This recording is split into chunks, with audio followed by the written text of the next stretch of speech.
사사기 2장 16절부터 23절 말씀 마음을 집중하시고 함께 읽어봅니다.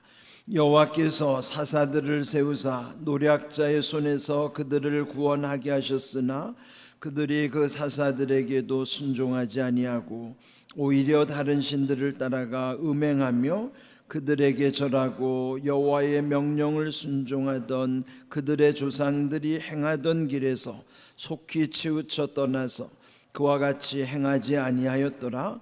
여호와께서 그들을 위하여 사사들을 세우실 때에는 그 사사와 함께 하셨고 그 사사가 사는 날 동안에는 여호와께서 그들을 대적의 손에서 구원하셨으니 이는 그들이 대적에게 압박과 괴롭게 함을 받아 슬피 부르짖음으로 여호와께서 뜻을 돌이키셨음이거늘.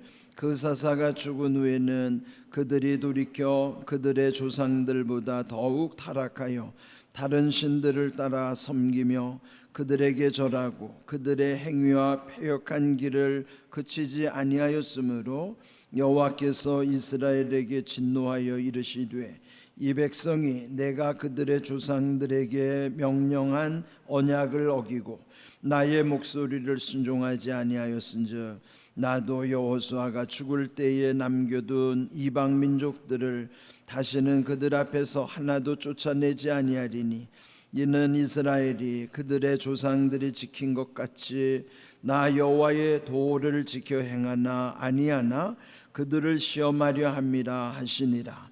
여호와께서 그 이방 민족들을 머물러 두사 그들을 속히 쫓아내지 아니하셨으며 여호수아의 손에 넘겨주지 아니하셨더라.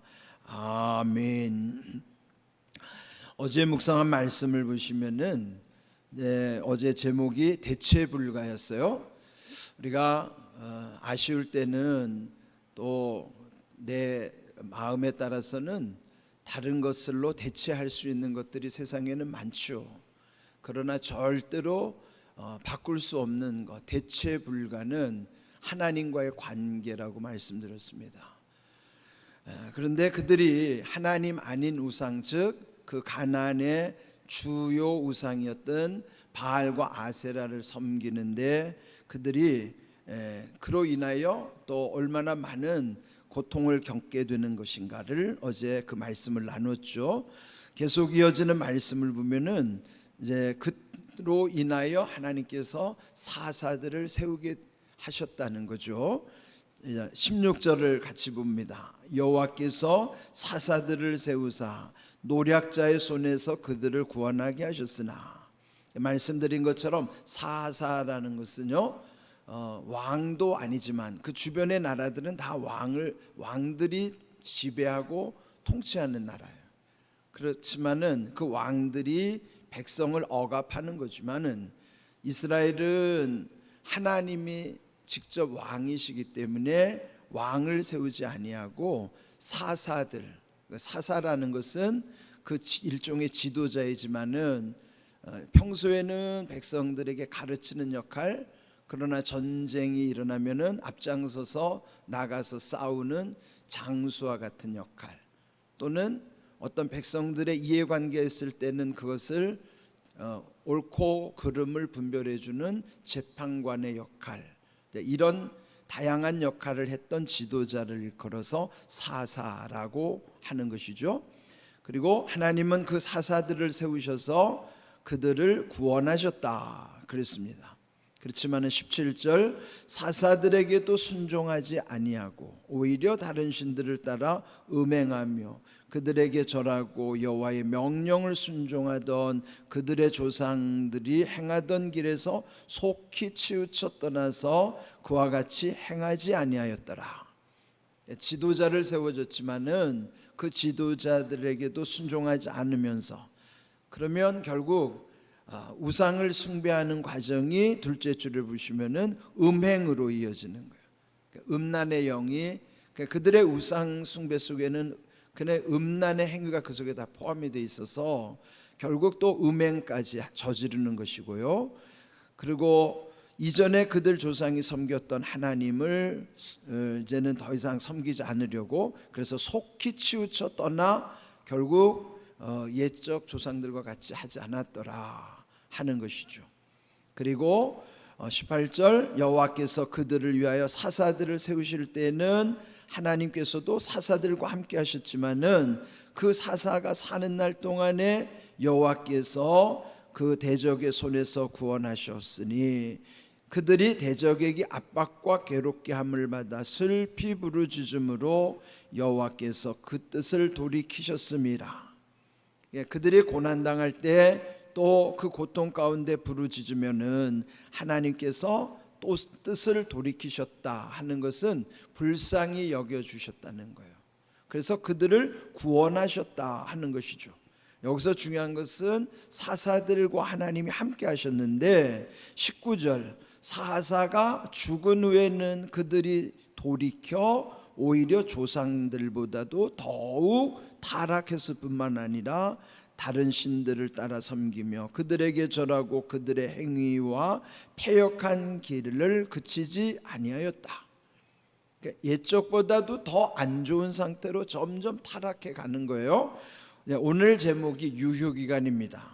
그러니까 이 말씀의 제목을 정한 까닭은 18절에 사사들이 사는 날 동안, 사사가 사는 날 동안에 그렇게 잘 하나님과의 관계를 또 회복하기도 했지만은 그러나 그 사사가 죽은 다음에는 오히려 더 타락해졌다 하는 내용이에요. 여기에 보시면 사사들의 사는 동안이라는 것, 그 다음에 우리의 삶 속에도 보면은 우리에게도 유효기간이라는 게 있어요. 근데 요즘엔 제품에 보면은 다 유효기간이 정해져 있잖아요. 특별히 먹는 것과 관련된 거는 거기 유효기간이 다 적혀 있어요. 근데 그게 참 민감하죠. 제품 살 때 보면은 대부분 다 그 유효기간을 확인하고 산단 말이에요. 근데 정작 중요한 자기 인생의 유효기간에는 별로 관심을 안 갖습니다. 우리에게 유효기간은요, 일상과 일생으로 이렇게 구분이 됩니다. 일상이라는 것은 매일매일이 일상이고 그 매일매일 일상이 연결되면은 자기 한 생애가 되는 일생이 되는 거예요. 그런데 일상은 누구에게나 다 24시간이 다 똑같이 정해져 있어요. 그러니까 일상 매일매일의 유효기간은 다 24시간 똑같아요. 근데 쓰든지 안 쓰든지 이거는 시간은 저장할 수가 없어요. 쓰든지 안 쓰든지 다 지나갈 수밖에 없어요. 그러니까 이 하루의 유효기간을 어떻게 잘 적절하게 활용하는가가 중요하죠. 그런데 우리 일생의 유효기간은 아무도 몰라요. 내가 얼마를 살지 어떻게 알아요? 아무도 몰라요. 다 다르죠. 그래서 어떻게 보면은 각자 일생의 유효기간이 다르다는 것만 놓고 보면은 일생 우리의 삶은요 공평하지 않은 것처럼 보이죠. 근데 만약에 천국이 없다면, 단 이 세상만 존재한다면 인생은 불공평할 수밖에 없어요. 근데 우리는 불공평하다고 여기지 않죠. 왜 그럴까요? 천국이 있기 때문이에요. 우리에게 천국이 있기 때문에 내가 더 살고 덜 살고는 그렇게 크게 중요하지가 않아요. 만약에 천국이 없다면은 인생은 불공평할 수밖에 없어요. 그런데 우리는 좀 더 살고 덜 사는 것, 그건 다 하나님께서 내게 주시는 한 생애의 유효기간이 각각 다르다 할지라도 우리는 절대로 불평하지 않습니다. 오히려 영원한 천국에 이른다는 소망 가운데 사는 것이 얼마나 하루하루 삶 속에 우리의 삶이 중요한 것인가. 그런데 중요한 것은 우리가 하루하루 한 생을 일상을 살아가는 데의 유효기간을 잘 파악을 해야 된다는 거예요. 그 하루에 24시간을 우리는 보통 시계를 자주 보잖아요. 근데 시계를 보는 건 자기의 어떤 필요에 따라서 보지만은, 그런데 그 하루의 그 모든 것이 눈으로 보여지게 하는 게 사실은 모래시계입니다. 모래시계는 우리 인생을 아주 잘 묘사해 주는 거예요. 이렇게 삼각형과 역삼각형으로 이렇게 이어진 모래시계를 잘 보십시오. 그 안에 모래가 채워져서 밑으로 쫙 흘러내린다, 그죠?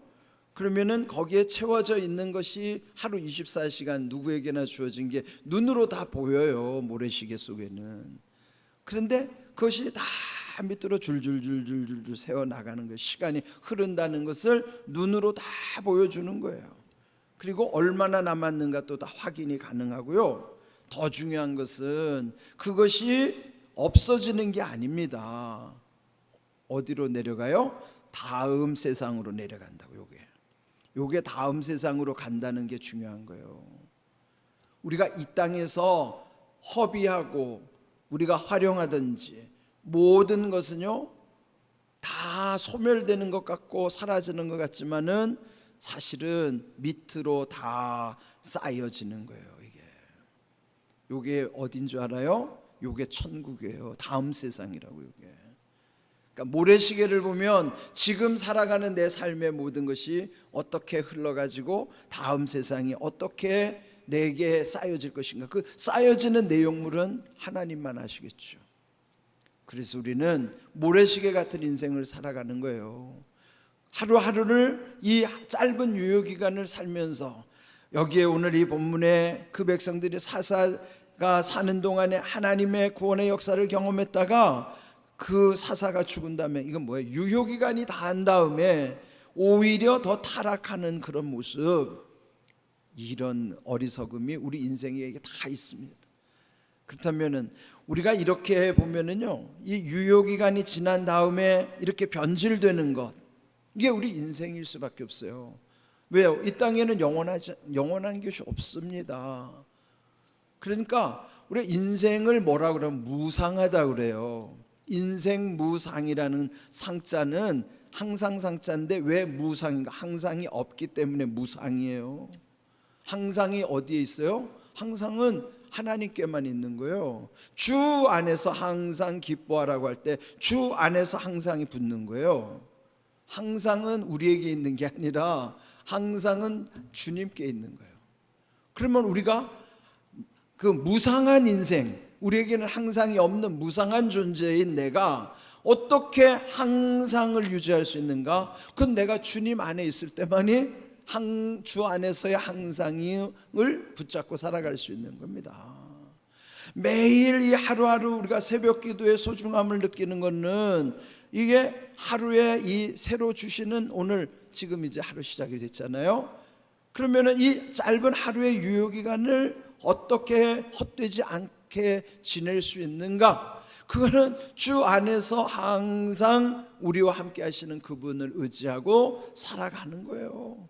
그러니까 매일매일 유효기간이 바뀔 때마다 우리가 해야 될 거는 갱신해야 된다.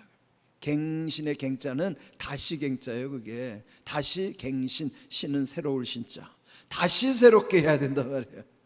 새벽 기도에 왜 와요? 다시 새롭게 하려고 여기 앉아 있는 거예요. 만약에 이렇게 살지 않으면은 우리는 어제처럼 또 오늘을 살 겁니다. 그러면 내일이 온다고 하면 또 달라질까요? 안 달라져요. 더 나빠져요. 그러면 날마다 새롭고 더 새로워지려면 어떻게 할까요? 그렇게 하려면 우리가 결국은 주 안에서 항상 내가 주님 안에서 갱신하는 믿음으로 다시 새롭게 하는 거예요. 네? 그 옛날에 중국의 탕왕이라는 아주 그 유명한 왕이 있는데, 그 탕왕은요, 그 세수대에다가 거기다가 글을 적어놨어요. 그게 일신, 일일신, 우일신이라는 말이에요. 일신이면 날마다 새롭게 하고, 일일신 또 날마다 새롭게 하고, 우일신 더욱 새롭게 한다는 거예요. 여러분, 이게 하나님을 몰랐던 사람들도 이 정도로 살았다고요. 날마다 헛되게 살지 않으려고 왜 세수대에다가 그걸 써놨을까요?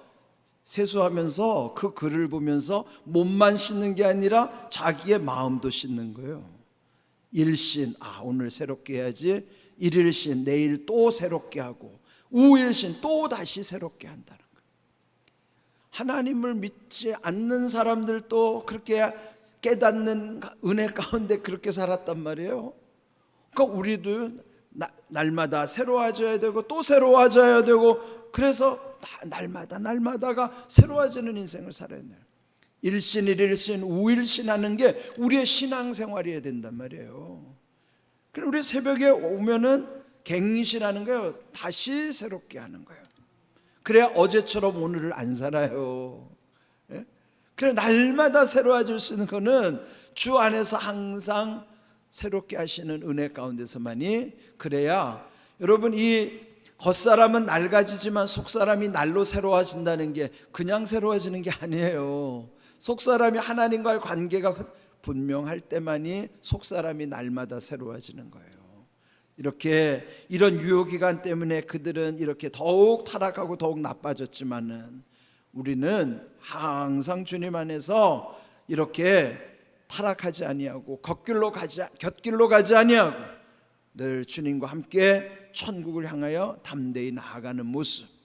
우리의 인생의 유효기간이 있다는 것, 우리의 연약함을 인정하면서 항상 우리와 함께 하시겠다고 약속하신 마태복음 28장 20절, 내가 끝날까지 너희와 항상 함께 하시겠다고 하는 예수님의 약속처럼 우리도 주님 안에 날마다 새로운 믿음으로 살아갈 수 있도록, 여러분이 날마다 갱신되는 믿음, 다시 새롭게 하고 또 다시 새롭게 하는 그런 믿음으로 천국까지 이어지는 복된 믿음 되시기를 주님의 이름으로 축복합니다. 아멘.